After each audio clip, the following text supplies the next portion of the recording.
All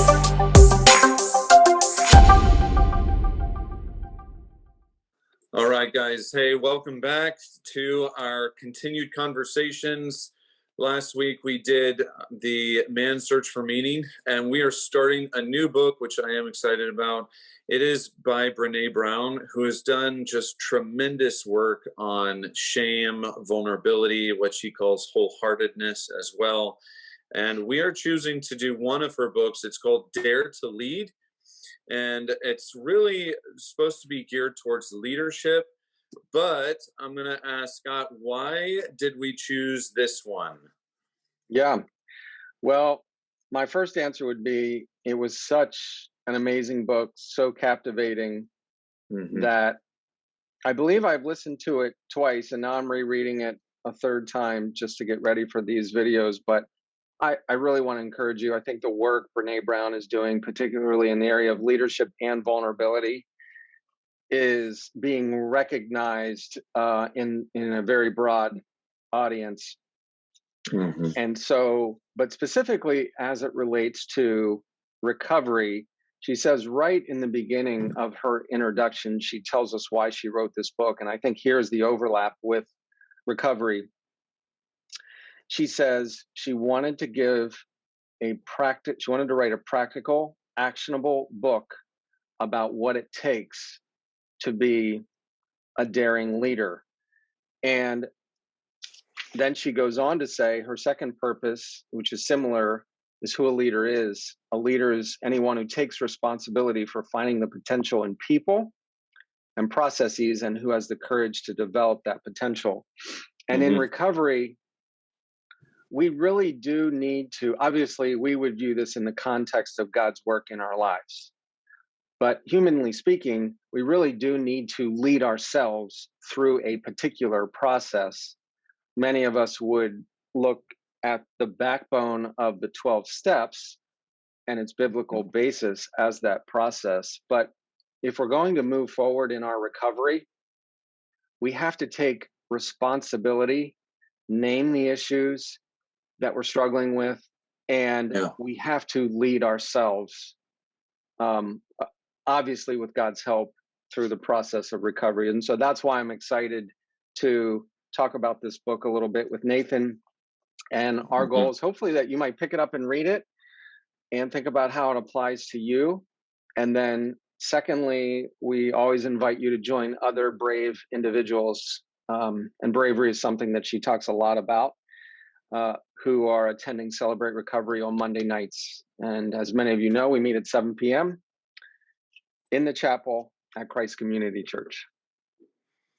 Yeah, we talked about leading ourselves, and she also talks about a courageous culture as well. So even if, reading a book 3 times through is not something you end up doing, the invitation is to continue to be a part of a courageous culture. And you've already said one of them, and she mentions that as well, which is naming those obstacles and barriers that are standing in the way, staying curious, keep showing up, which of course we say is vital to our recovery, which is not just going through the 12 steps, but being a part of the courageous culture that is going to walk that road.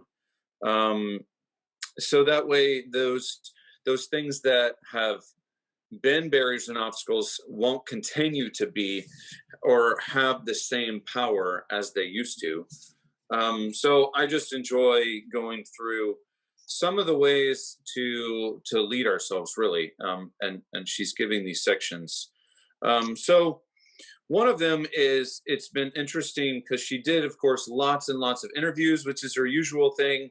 She collects the data, in her words, she collects the information. And interestingly enough, when she's talking about courage, and she's talking about how you need to identify the skills needed to find the courage, they couldn't actually answer that nearly as much as talk about the problems and the cultural norms that do corrode the courage.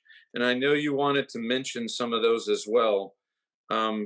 So it's interesting that, even though it's harder for us to think about the practice, because we're talking about, okay, how do we practice vulnerability? How do we practice trust and courage? The ones that immediately come to mind are the negatives, of course, right? Yes. Yeah, Because those are the norms. that's right. By the way, you mentioned the data points that she uses to sift through. I imagine she had a team of people working on this. She says 400,000. That's a lot of data points. Yeah, yeah, yeah. So, and she also mentioned, because she's written other books such as Daring Greatly, Rising Strong, Braving the Wilderness.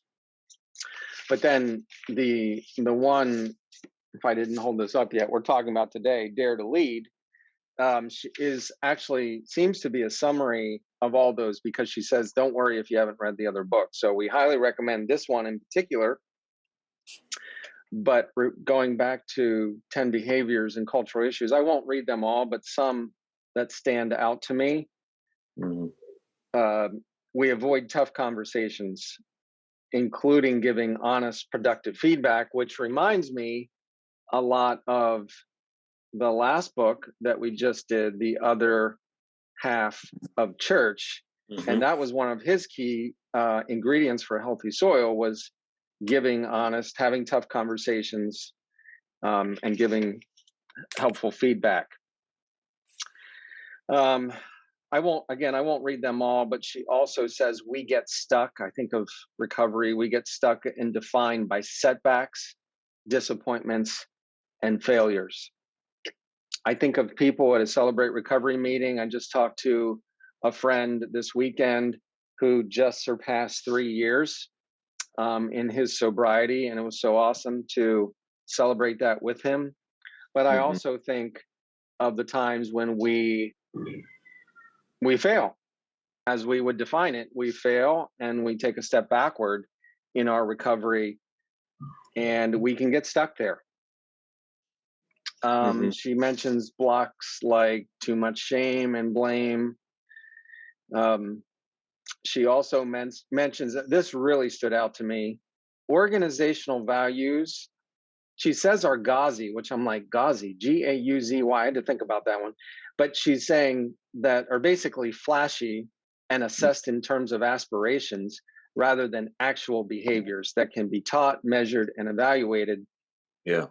And I think about recovery, like, what are we actually doing, as she says, with our hands, meaning what actions are we taking that Mhm. will help put these values we're learning, 12 steps, 8 principles, into practice? Are we sharing our stories with others? Are we being honest about our failures as well as our successes? Um, are we involved? Are we going to recovery meetings at all? Are we reading about it? Are we really diving in? Are we staying hungry? And then the last one that stands out to me, which is her last one, perfectionism and fear are keeping people from learning and Yeah. growing. And you could just as easily say perfectionism and fear are keeping people from moving forward in their Yeah. recovery. I do like how she kind of prefaced those points as, this quote that says, "What stands in the way becomes the way." By So, Marcus Aurelius, yes. I mean, I know in scripture, there are points where it's basically like move in the opposite spirit, right? And so when you see something like, oh, okay, like we're not having courageous conversations, that means we should not, avoid the courageous conversations. We need to dive into those. Um, and so, she does, after identifying the problem, of course, she goes ahead and lists the 4 skill sets that she talks about to maintain and grow courage.